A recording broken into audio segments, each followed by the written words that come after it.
Good morning, wherever you're tuning in from on the live stream. Good evening to everyone that's here in Glasgow at COP26 at the Extreme Hangout at the ferry. What a cool building we're in.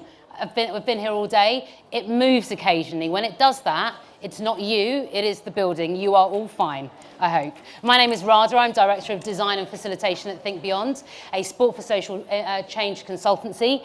And I have the very great privilege of spending some time talking to some brilliant people today. Before I do that, I'd just like to say a huge thank you to the team at Extreme, Alistair and Amber over there, the team at One Young World, who are putting together so much content over the day, and also the team at Think Beyond that don't get to stand up here because they're the ones that do the real work. So today's panel, the final panel of our day before the evening entertainment starts, the athlete activist.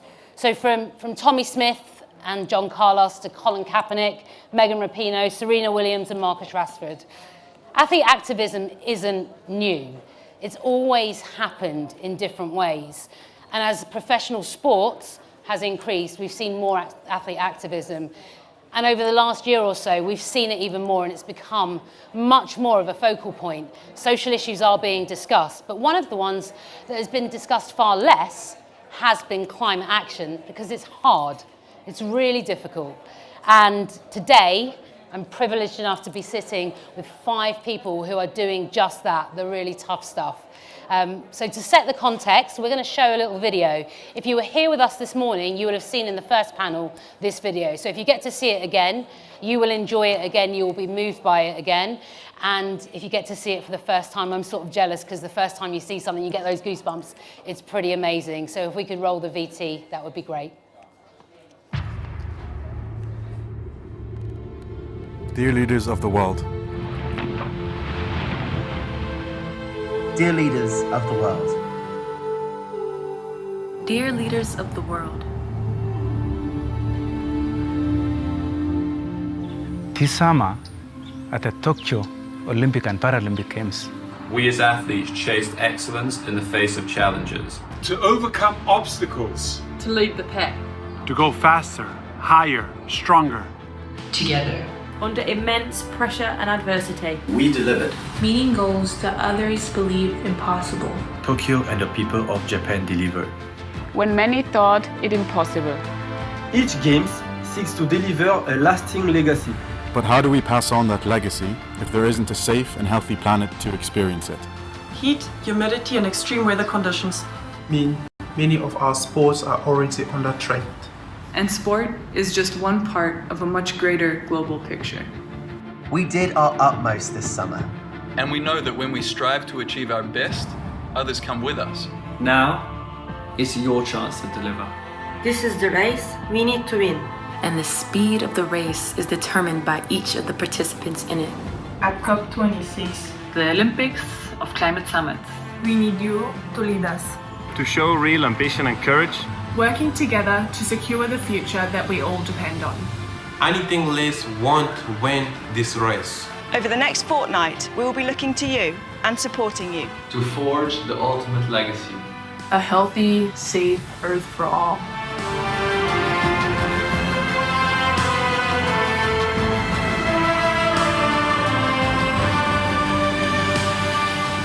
Yours, athletes of the world.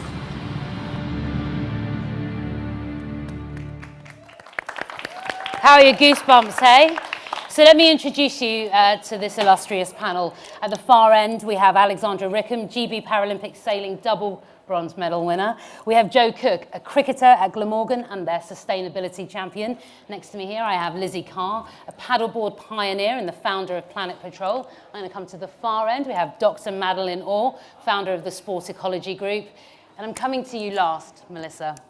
Melissa Wilson, GB rower and one of the core team at Champions for Earth, but crucially one of the 2 people that spearheaded this being made. So firstly, a huge congratulations. I'm going to come to you first. I've seen it a lot of times, and Claire Poole said it this morning, every time you see it, there's just something that it does. So congratulations. Tell us a little bit about how you ended up doing it, and since it was released on Monday, what's the reaction been?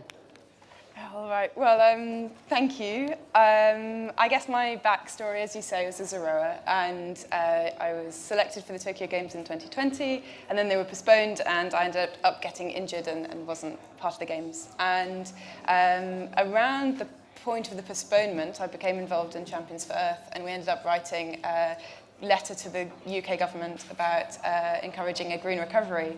And Hannah Mills was one of the people who signed that letter, and we started having conversations over the course of the last year. And Hannah was building her campaign towards Tokyo, and our conversations gradually grew to be about what might happen after Tokyo and what we could do together in this space. So Tokyo happened, Hannah became the most successful female Olympic sailor ever, and we then, a month later, were sitting in a cafe in Poole trying to work out how we could pull something together that would be meaningful and impactful ahead of COP26, which was at that point a couple of months away. And I think what we wanted to capture was the fact that these Olympians, and Hannah included, had just come off the back of a period of time where they'd overcome obstacles, they'd overcome adversity. Tokyo and the people of Japan had delivered this amazing games. And as we looked to COP26, which I think can be figured as the Olympics of climate summits, we wanted to capture that and say, actually, these political leaders have every opportunity to be driven and resilient and push boundaries, because that's what we see athletes doing anytime an Olympics or a similar sort of event comes around. Absolutely. And what is your hope that what's your hope for the impact that the video will make? What do you want to see change from the politicians? I think maybe as the conversation goes on, we can go into more of the detail about what it would be exciting to come out of this summit. But I think for us, it was very much about saying, rather than turning up and looking to be within the pack and see what other people are doing, what we see with athletes is this absolute drive to the line of, I'm going to go out there and sometimes take a risk and sometimes push that boundary. And also, I think the real parallel for me between what these athletes will have been doing and what the politicians can be doing is, in a climate sense, we're looking at a challenge that's going to play out over years or decades. And sometimes that's what athletes are doing as well. They're looking at an Olympic Games that is 4 years away or 8 years away, and they're not looking at that with any sense of backing off. They still approach every single day with a real sense of urgency, and I have to make this day the best it can be in order for that moment in 4 years' time to be the best it can be. And I think if we can capture some of that, and the sense of we can't postpone or delay what we're going to do, even though some of the projections are about what's going to happen in years' time, the moment to act is now and tomorrow and the next day. Fantastic, thank you. So let's get to know, we've got to know Melissa a little bit here. Let's get to know the rest of our panel a little bit. So on the far side, perhaps you could share with us, each of you, a little bit about your journeys as performance athletes, and then how sustainability became intersected with it, whether it started there, came at the end, anything in between. Love to just get a sense of who you are before we start asking a few more questions. So, Alexandra. Sure. So my athlete journey is a bit of a weird one. I started, I always say, like, I was born competitive. I basically came out of the womb competitive, so any sport I could get my hands on. But I only came into sailing once I became disabled, because I had a diving accident when I was a teenager. And to be honest with you, it's an amazing sport because you're out in nature, and you're also out of your chair. It's a completely different environment. So for me, really quite freeing. And so I got into that in my 20s, but that was after I'd already was on the track towards being an environmentalist. So I had done a degree in natural sciences and a master's in environmental technology. So my focus was, about saving the world, and then kind of becoming an athlete came after that. And then following Rio 2016, which I think was a huge eye-opener for a lot of athletes, because that was really, it was the first developing nation games, really, and it was also a games where we could see the impacts of, plastic pollution and other things on the ground. And so I kind of was like, I knew I was retiring, so it was time for me to kind of get back into the game and get the hard graft on the ground. Okay, we're going to come to that hard graft shortly and find out what you've been up to. But Joe, let's come to you. So yeah, similar to Alexandria, I studied natural sciences as well, actually, at university, and then since became a professional cricketer at Glamorgan. It's only my second season, And then along with becoming a professional cricketer, I've been studying and also just learning more about environmentalism, about climate change, about sustainability as well. And then volunteering at Friends of the Earth as well was a big moment for me, and when I kind of got really stuck into sustainability and making action and making a difference. So yeah. Brilliant, thank you. So my background is I took up paddleboarding in 2016 as a means of recovery from cancer. And I suppose at the time it was very much about focused on my well-being and restoring my health again. But by being out on the water and experiencing firsthand this kind of the impact back then specifically around plastic pollution, it really opened my eyes to it. I'd say I was probably in a bit of an environmental sleepwalk until that point. And that led me then to take on a series of world first sort of endurance challenges, paddleboarding great distances and doing a lot of citizen science and data collection on those journeys to try and use adventure and sport as a vehicle for people to talk about the environment more and more. And that then led me to set up my non-profit Planet Patrol, which is a way of encouraging people in their local communities to take action via sport and wellbeing activities, but also coupling that with really important citizen science and gathering really important data that allows us to go to governments and industry and try and affect change from the top down. Fantastic. So our 4 athletes have talked to us about the profile they've created, both sometimes having the environment part of their life to start with and sometimes it coming a little bit later on. So let's come to the academic of the group. Tell us, the response to the Athletes of the World video, alongside everything that we've just heard, suggests that athletes with platform and profile can make a difference. Do you think that's also the case when it comes to climate action? And why? What's the research say? Yeah, so we've been following this for a number of years, we being the Sport Ecology Group, and we've been monitoring media coverage around climate change in sport. And one of the things that keeps coming up is athletes get way more coverage and attention than your average club, even if it's Manchester United doing something incredible for the environment. An athlete on that team will, by far and away, always have a bigger platform. And part of that is they're more relatable, right? That is the individual person that you are looking up to as a child, as a role model. And so that really resonates with people. And the other part of it is athletes are pretty good, and we've seen this happen with Black Lives Matter and the women pay equity issue, right? Where athletes do a good job of tying the issue to their identity, to their own experience. And we heard that actually with each of them in the last couple minutes, so like really good. Thanks for teaming me up, guys.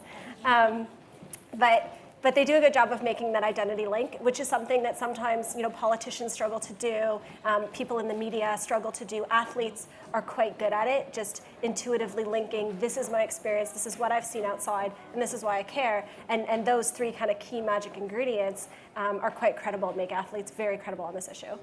Fantastic, and it's really great to recognise that there's some robust data that's saying, actually, this is really, it's not just this thing that we think because we're already immersed in sports that other people are going to feel like this.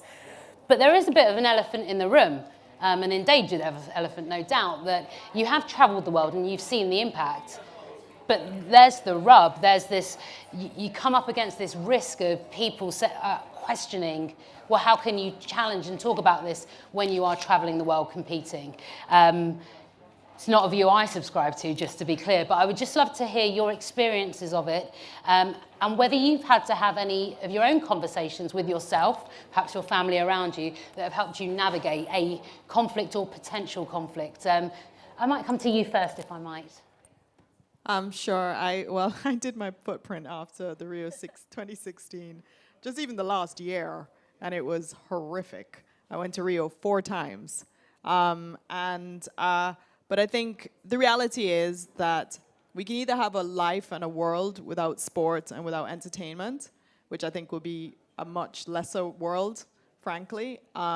Sport brings people together. It is really important intrinsic to who we are, I feel. But that being said, I think as long as athletes can kind of counterbalance that with impact, in other ways, positive impact, then actually the travel becomes actually quite minor, because loads of athletes are getting, the message out there, getting people to make small changes in their lives. If any one of us up here can have somebody make one behavioral change, right, then that means, and we're keep passing that on, actually that impact is huge, and that suddenly the impact of our flight becomes really small in the bigger picture. And it makes total sense. It must be a hard message to get other people to hear when they've decided they don't want to hear it. Do you come up against that challenge often? Yeah, I think all the time. Like, you know, I mean, you just have to look when this video actually, if you looked at some of the comments that came out from Melissa's video, and immediately people are going, yeah, well, athletes, you know, these are all pro athletes who are flying in their private jets. Hasten to add, didn't come in a private jet. Last week, spent 14 hours on the train getting up here. This time I had to drive for other reasons. The thing is, most athletes don't earn tremendous amounts of money, right? The average athlete, you know, is actually probably having to finance themselves somewhere in the world. So the realities are they don't have access to huge amounts of cash. They're not flying on private jets. They're probably flying in the cheapest seat that they can possibly get. You know, they'd be, you know, in the luggage if they could, in order to make sure that they can get to their competition. So I think the realities are that actually, yes, there are haters out there, but we always have to come back with, you know, what are you doing? You know, is that person who's giving you the hate, what are they actually doing to make the world a better place? You know, and at the end of the day, all we can do is try to make change and try to motivate other people to make change in the position that we're all in. Absolutely, great answer. Any other experiences anyone else would like to share, whether that's your own challenge that you've had to navigate or something that's been challenged to you? Yeah, I'm happy to jump in. I think for me, the two pieces would be, I completely agree with what Alexandra is saying. I also think there's actually a real opportunity for athletes to start pushing back a little bit, not in terms of the remarks, like absolutely take those on board, actually start having the conversations with the coaches and the support team. And I think COVID's shown that we can get a lot of training done actually on home soil. It becomes more difficult when it's about competition. But my first piece would be start having the conversations and see what scope there is for actually remaining at home, because traveling is a big issue. I think the other piece for me, and I was reminded of the quote by someone in the audience, is that in this we don't need 100 people doing everything perfectly. We need absolutely millions of people doing it imperfectly. And I think athletes are one of the pieces of the puzzle of that. And if we can be making sure that we reduce our footprint in every other way and then have to, as part of our job, travel, that doesn't seem to me so bad a situation, and it's certainly a much better one than we remain silent and don't try to do any good because of fear of being called a hypocrite. It's not a zero-sum game. There's no winner or loser except the world. Agreed. Right? Yeah. Well, so we've talked about action. Let's move on to action, because lots of people can use their voice, and you've all used your voice to great effect, but you've all taken the next step. There are sort of 3 A's that I like to think about when we're trying to do things. So we raise awareness, we advocate for change, and then we take action. And you're all in that final taking action space alongside the other 2 bits. So let's just set the scene for why sport specifically needs action to be taken for the risk for sport more broadly. So Maddie, perhaps you can talk to us a little bit about what's the risks for sport if we don't take action, the lifeblood of what we all do here, really. Yeah, so we just released some research about a month ago on what the next decade worth of mega events and major competitions is going to look like.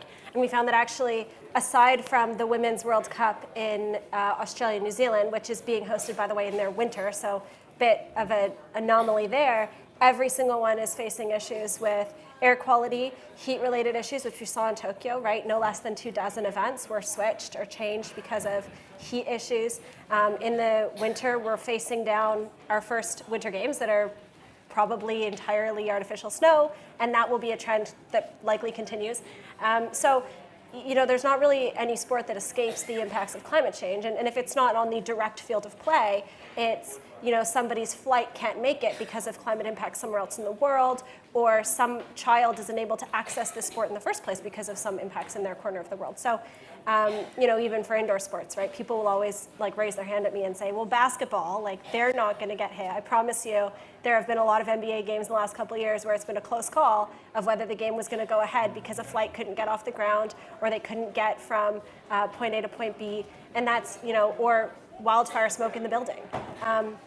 So nobody escapes this, and it's really important to draw the line between like, this is what I'm seeing as an athlete, which is what they've all done, to here's why I care and here's what you should do about it. So for the people here who are sports fans, which I guess many of you are because you're here today, that's an awful thing to think about, right? So let's find out what each of these amazing people are doing to talk about it. And I'm going to start with cricket, because if we think about some of the major cricket playing nations, particularly in the subcontinent, their ability to have an outfield and a wicket that's either they're unable to tend it because they've got no rain or because the monsoons are coming at a different time. So the risk to cricket as a global sport seems to be quite high. Now, I'm not going to put you on the spot, Joe, because I know that you are in the early stages of your role.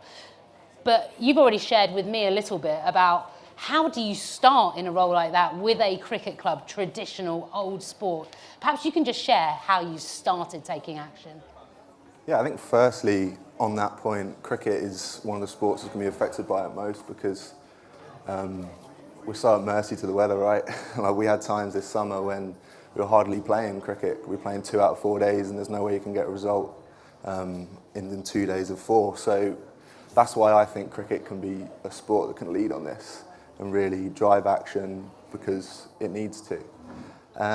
So yeah, within my personal new role at Glamorgan as sustainability champion, whatever that means, at first we've just been trying to discover where our carbon footprint is within the organisation, so whether that's just the Scope 1 emissions of what we consume at the ground, or the supply chain of everything, food and drink we consume, or then also obviously the travel to away games, and then obviously like the Scope 3 emissions of fans actually get into the ground. So at the moment, yeah, we're just discovering where our footprint is and trying to pick off the low-hanging fruits where we can make quick changes to reduce that impact as quick as possible.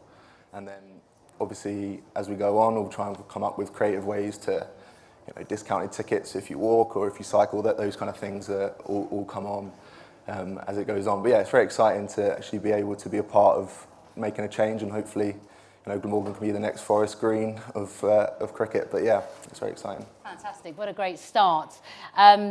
You mentioned the non-profit that you started. Tell us a little bit more about that.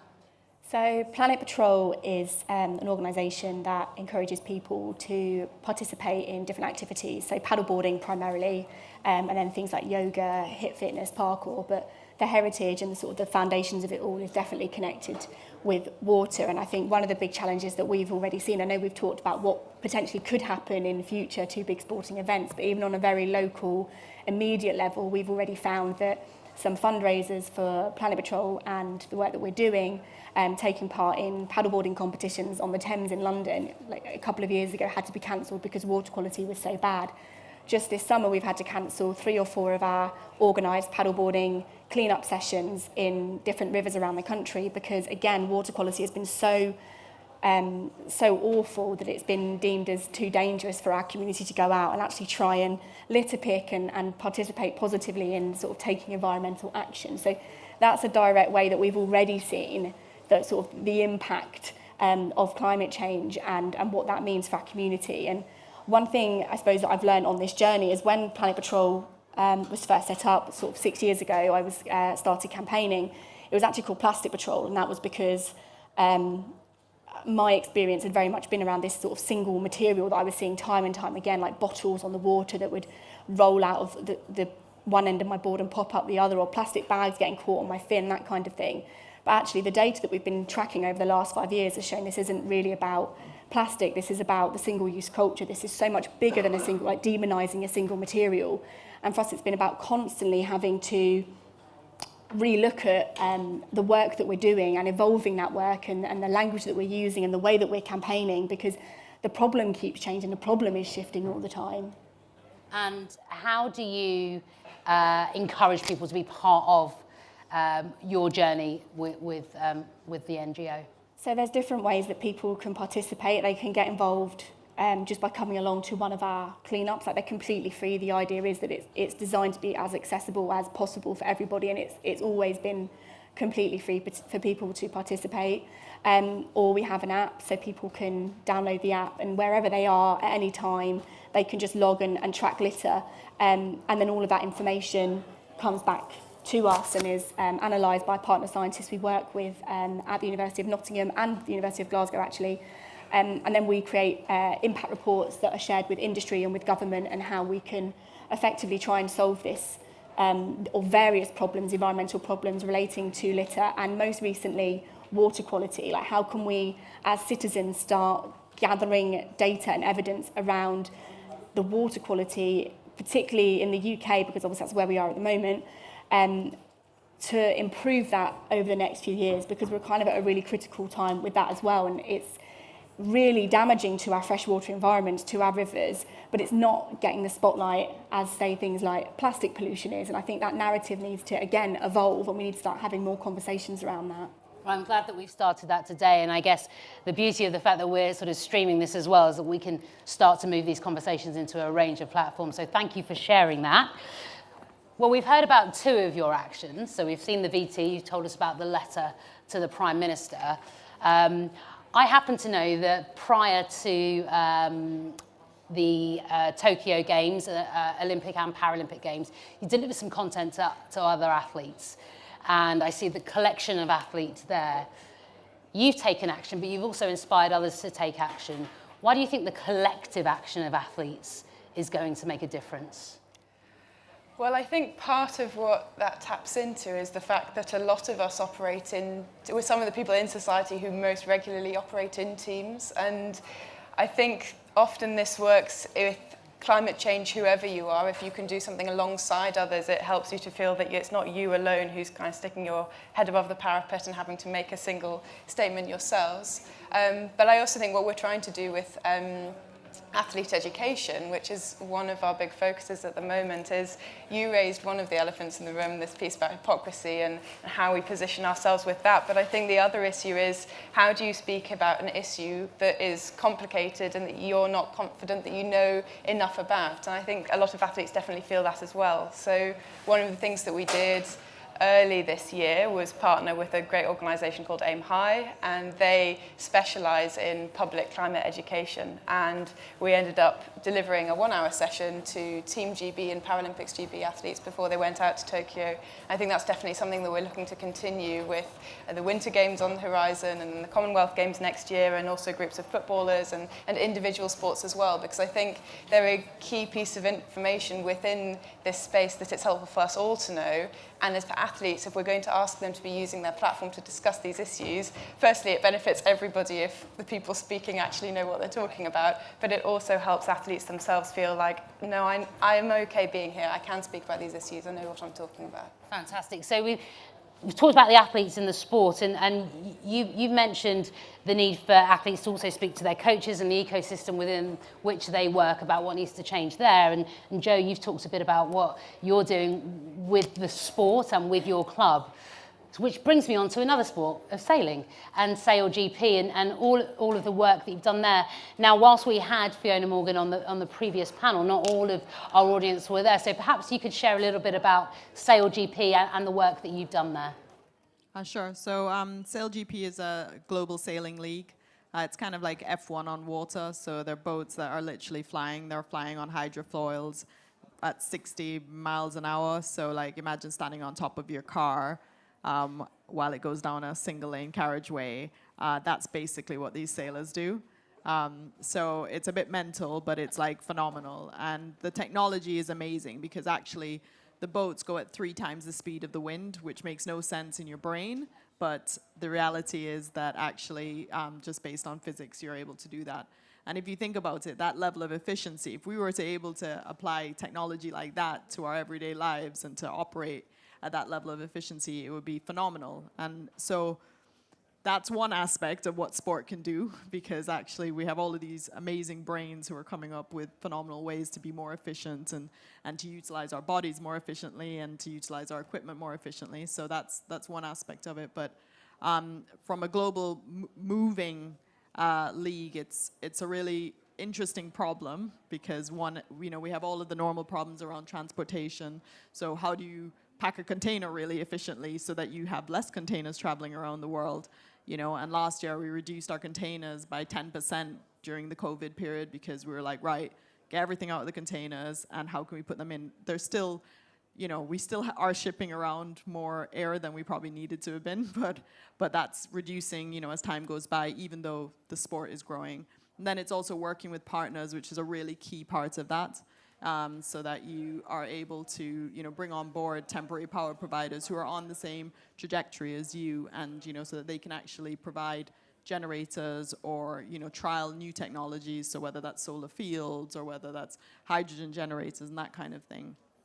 And then the final bit is around the athletes, and so at SailGP this year we started an impact league, which is a bit of a mental one, but it's basically putting all the teams against each other to try and be the most sustainable team, in effect.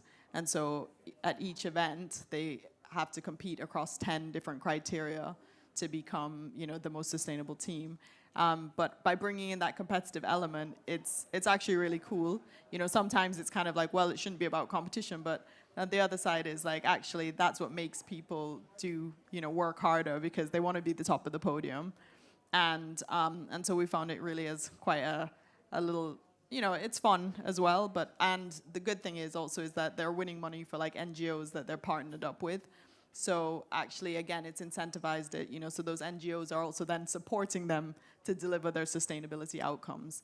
And so, it's a first, and so it's had its teething problems, but it's a really good learning opportunity and something that, hopefully you'll see rolled out in the future in other sports. Fantastic. Well, it's certainly leading the way. And Maddie, you've spoken to a lot of different athletes from a lot of different sports. Any sort of gems that you've seen or any common challenges that have come through? Yeah, I mean, the common challenge off the top of my head is there's this perception that you have to be a scientist or an expert to talk about this. And the truth is, if that were how it worked, we would get nowhere. And so I think it's really important that regardless of what level of athlete you are, where you come from, what your background is, just start talking about it and start with the people closest to you and refine your skills that way, and then get to the bigger audience and get to your coach, your boss, whoever. So that's one that keeps coming up, and I keep having to say, no. All you got to do is care about the planet and live here, and then the rest takes care of itself. The other part, in terms of gems, right? We've seen some really interesting stuff come out on social media over the years, and this video is a really, really good example, where you have athletes making a plea on kind of X topic. That goes particularly well when the topic is linked to their sport. Because if you think about the platform athletes have, right? The biggest social media platforms in the world, I think numbers 1 through 11 are athletes or like Beyonce, right? So it's like you got, this is who is leading the pack. And then if you go into, in any given smaller community, who has the biggest platform within kind of a small town, for example, it's also typically the athlete. It's not the mayor, it's not the teachers. And so this works at scale. And I think that's one of the beautiful pieces I've seen is athletes who tap into the lower levels of their own sport.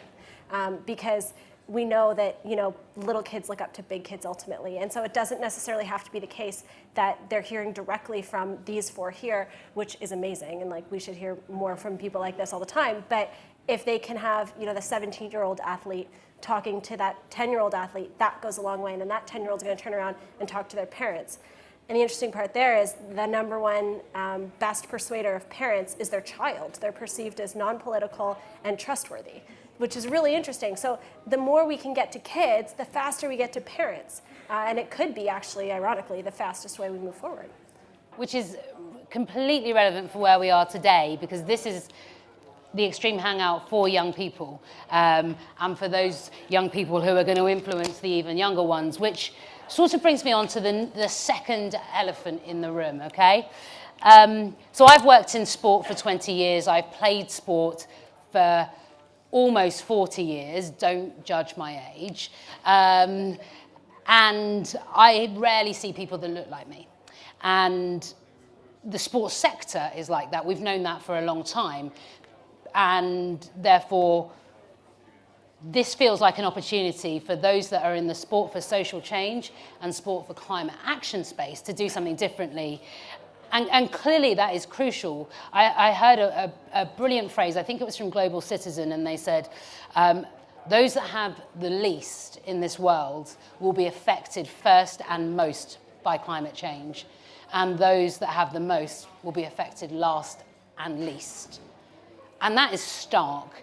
And so in a world where we are now able to start talking about intersectionality for the first time, where we can talk about the fact that there isn't a huge blend of people that are taking action.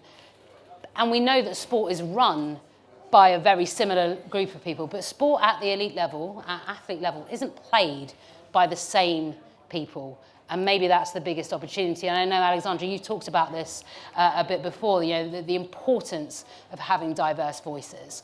Would love to hear any challenges you've come across, but also where you see the future and the change coming with that diversity of voice coming through. So I literally chose the sport that has probably the worst diversity problem on the planet. No, sailing is like white and male, you know, and that's the facts. It is. So as a sport, it has a long way to go. I definitely did not see anybody in a boat park. Well, there were like maybe one or two, and I think. But in terms of the intersectionality of where that meets climate action, is we do need to make sure, and it is our kind of responsibility to get the sports who, especially those who are engaged, but actually get those other sports that maybe aren't as engaged to really tap into their athletes to lead that charge and to motivate change in their communities. Because as you say, you know, for instance, you know, let's look at track, you know, the more that World Athletics can do to get their athletes on side, you know, it's not, we can look at the start line of the men's 100 meters, right? You know who the minority is there, and it is not a black man, right? Like, you know, to keep it very simple. So the reality is, you know, if you can get a Usain Bolt to go out there and champion climate change, you know, climate action, that's going to revolutionize the number of black males who are going to be engaged in, you know, being a part of that. And we've seen that with Marcus Rashford. So I think there is very much a responsibility on the organizations at this point to also motivate that change and how we engage those populations who are going to be most affected. You know, I'm half Jamaican, so I mean, obviously I used Usain as an example, but the reality is that, you know, small island states are going to feel the wrath, and they are feeling the wrath. You know, the difference in the number of hurricanes from when I was a little kid to now, like I saw one of the strongest hurricanes and was in it as a very small child. And now we're seeing these on like, you know, biannual basis, you know, and that's frightening. That's literally terrifying. But the fact is that the people on the ground are going to suffer the most who have to encounter this. Haiti has been hit multiple times, and it is the poorest country in the Western Hemisphere. So the more that we can engage athletes in those spaces to be able to motivate change and to get that conversation started in their communities is going to be absolutely priceless in terms of helping those people and helping those communities move forward, and also lobbying those governments who need to be lobbied right here, right now, to be able to be supported, you know, and lobby the developed world governments as well to help support those developing nations with their infrastructure and what needs to happen next. So hopefully I answered the question in a sort of roundabout way. But you absolutely did. And Joe, I'm going to come to you next, because and I'm not going to gloss over the fact that cricket is really struggling in the broadest sense, even on the news this morning. But actually, as a player, with your colleagues who are from a broad range of communities, how engaged have they been with the fact that you're a professional player, but you're also taking on this role for the club? Has that been an easy conversation to have with them? I think it depends on the person. I think different people have reacted differently. Obviously, get lots of people taking the mick, you know, especially when I'm a hypocrite, when I drive somewhere or don't exactly make the perfect choice.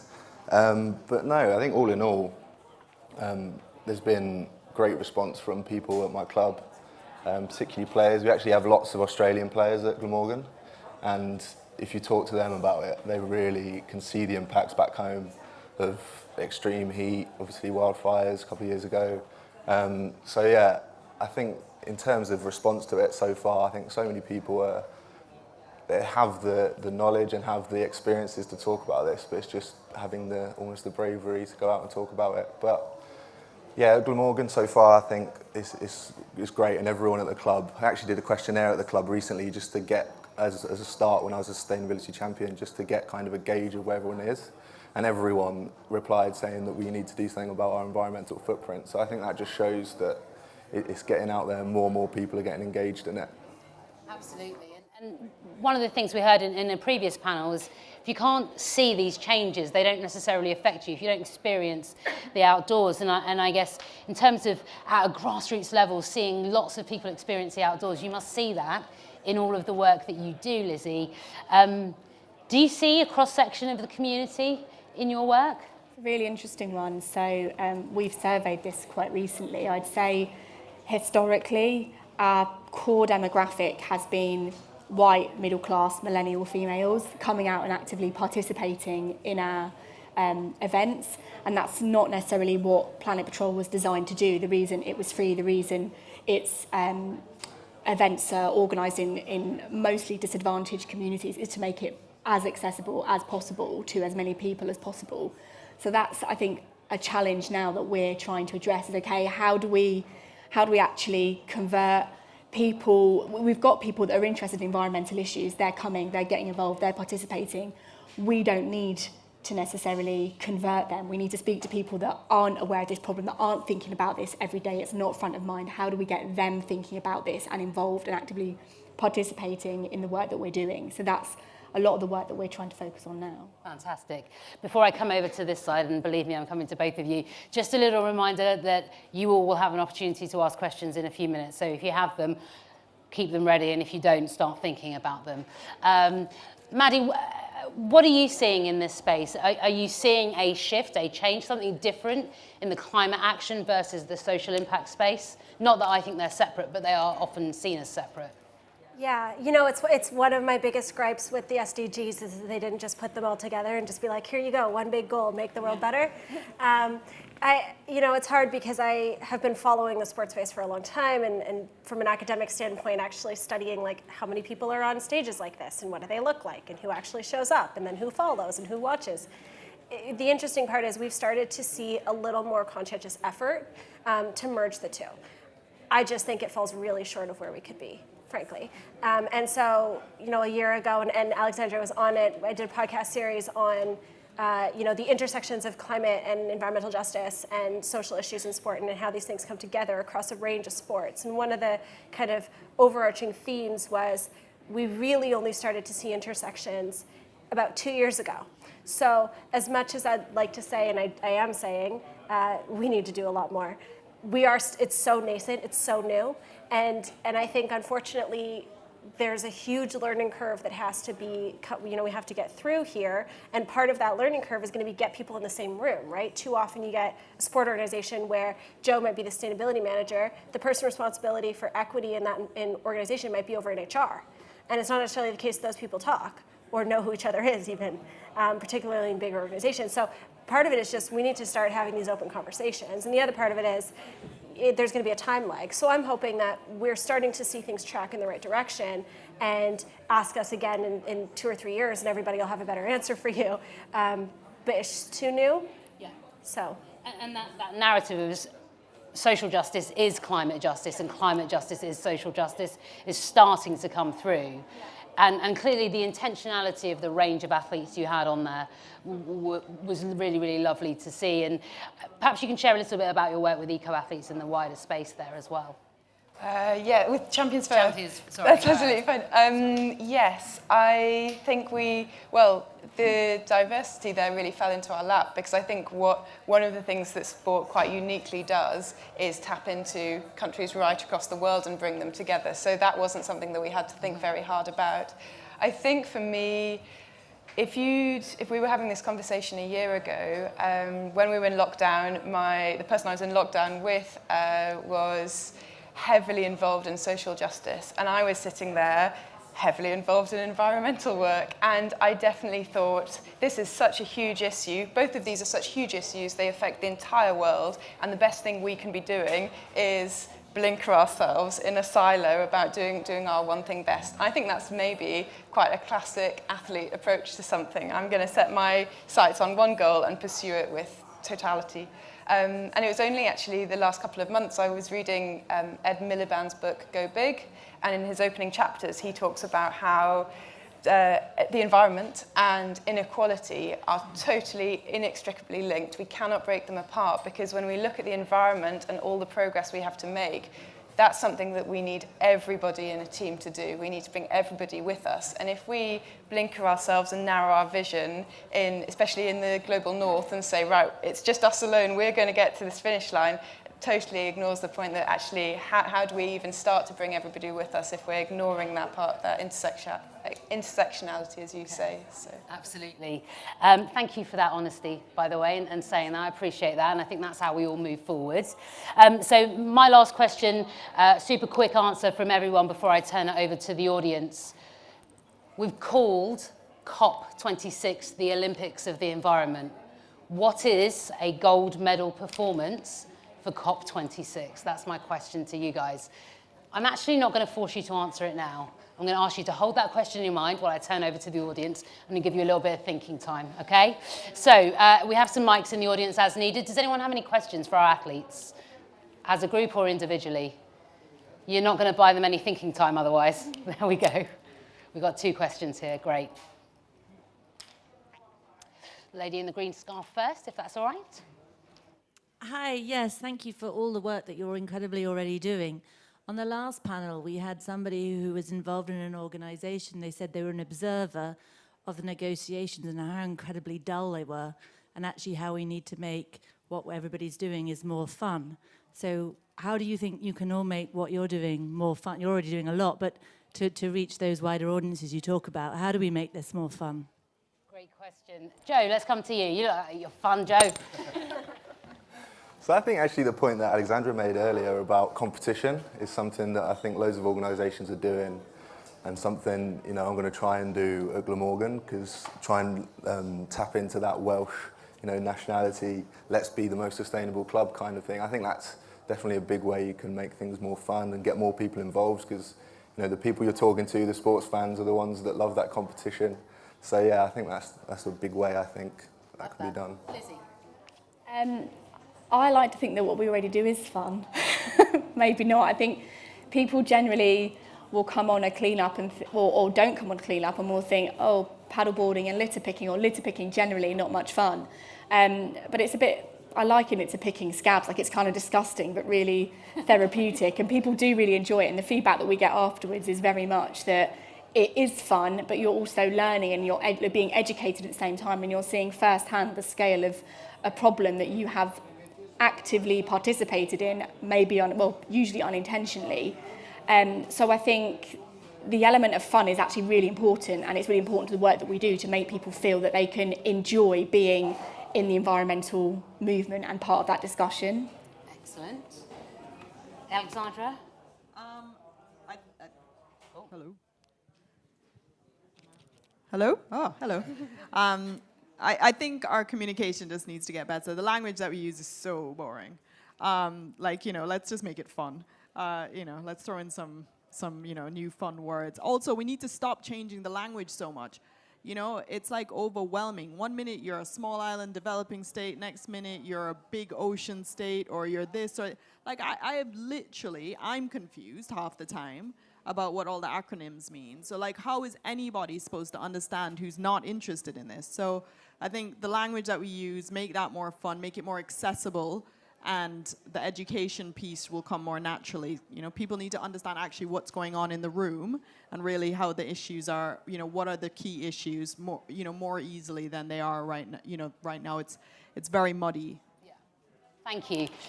Maddie, fun. Yeah, I'm going to shout out Chris Dickerson and Players for the Planet over in North America. So they work with MLB athletes, Major League Baseball, and take them all over the Caribbean and all over the southeast of the U.S. doing beach cleanups and really kind of cool activities. And they bring, you know, 3-4 MLB players and get 400 kids come out, right? Their solution always is kind of twofold, and I had a conversation with Chris about it on the phone yesterday.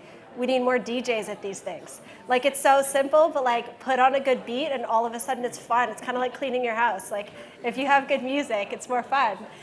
So that's one, is just how do you create an atmosphere where this is gonna be a good time? Doesn't matter what we're doing, right? The whole point about sport is coming together. So how do we bring people together, add some music, good recipe right there. The other thing that they just do really, really well is it's always about your own backyard. It's something you care about, right? And they're not trying to make it too big or onerous. I think sometimes talk about climate change, it's just like, shoot, this world is so big, I don't know how to take that all on.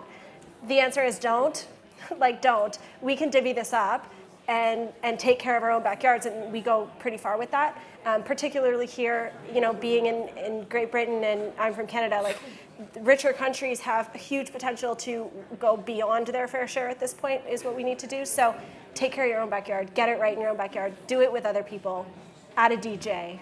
I love that. I think you get there. Excellent. Melissa? Well, I love the add the DJ, and I love the gamification piece that Joe raised as well. I think for me as well, what fun seems to fit within is the recognition that this is about bringing emotion in as well as just thinking and data and information. And I think what we might be shifting towards is recognizing that it's okay, this is an emotive issue. It's okay for emotion to be expressed about it, and that doesn't actually make you less logical or less rational, provided that there's still the information and the fact behind it and there, which is key as well. Actually, I think this is now a feeling game as much as it is a thinking game, and we need to be tapping into that, which I think is something that sport does so powerfully.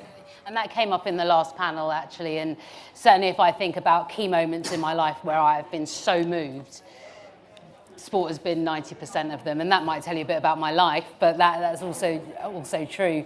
And the point about the emotional mind, the rational mind, the bit in the middle is the wise mind, and that's the one we want, right? Some DBT there for you if anyone needs that.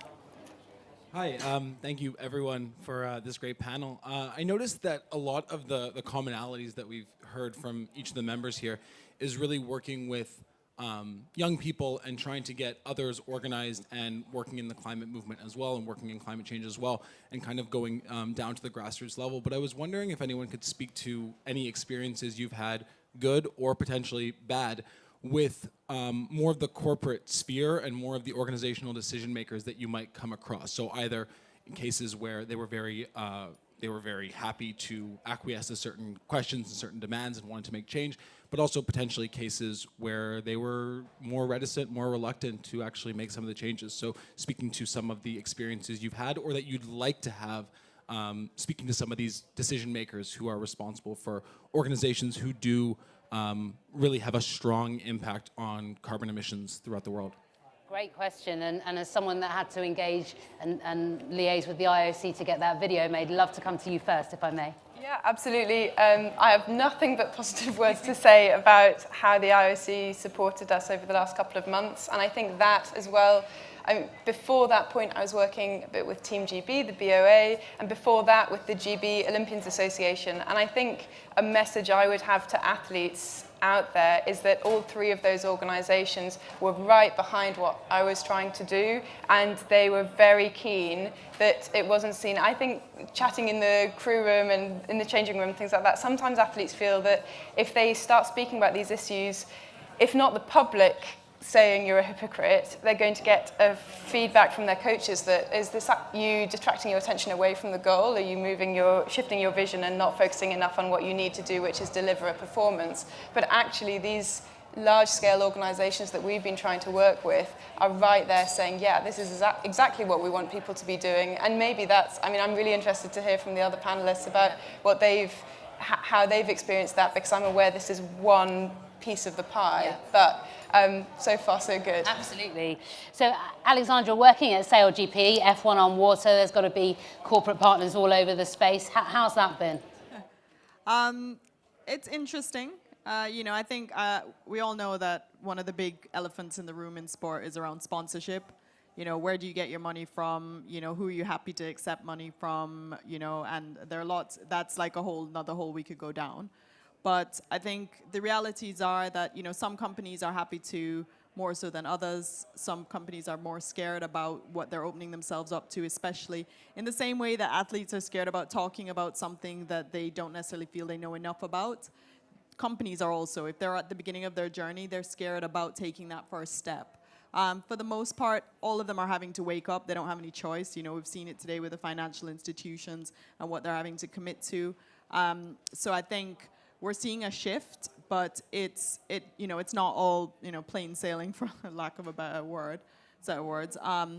It's still a rocky road, and and you have to also choose as a sport whether you want to partner with some of those companies, you know, and have that conversation with them at the beginning, and it's the same for athletes in terms of how the choices that they make. So I'm not going to comment massively on it, but I just think that it's, you know, some people are better than others, but, you know, some are further along the road than others.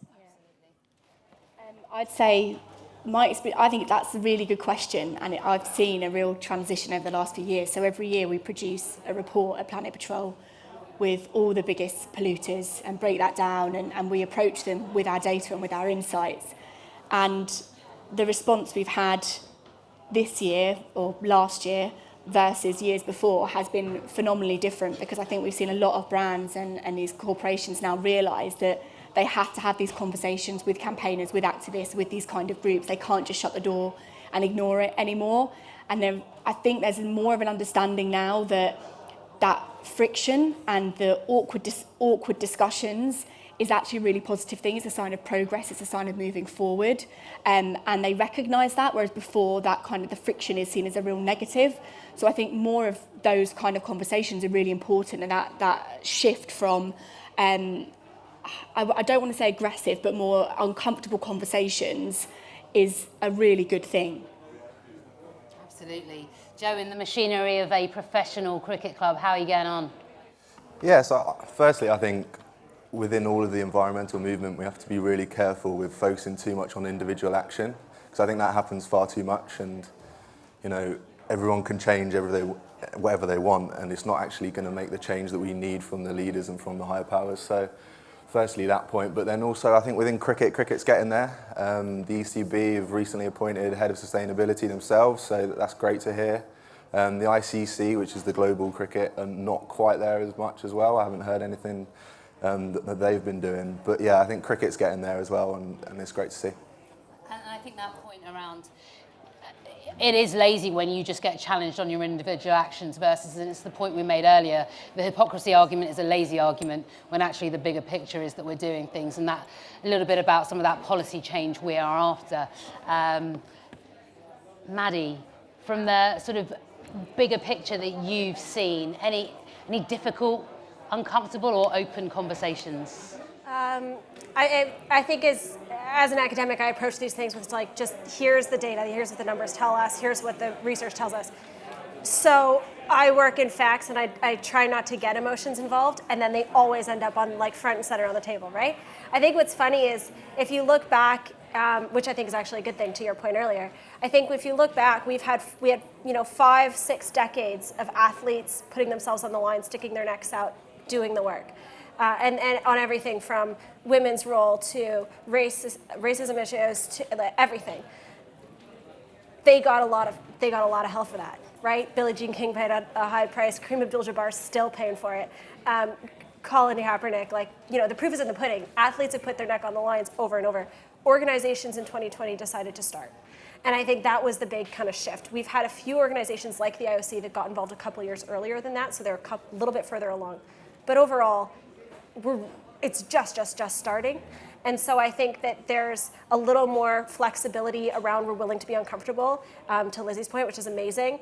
But ultimately, right now at this point, it's like the carrot is we need a good PR day still, and the stick is still a PR day. Like, we're not quite at the point where it's going to make a big difference on their bottom line, but that's coming. And we're not at the point where it's going to make a big difference on their reputation with their fans and their players, but that's coming too. And I think when we start to see those dominoes fall, the rest will come. And that's the conversation that I've been having with, the pro leagues in North America, the professional leagues. On this side of the pond is there is an expectation. So we as a community expect you to meet it pretty soon. Absolutely, and I think the evidence is that, Michael Porter started talking about this in 2012, right?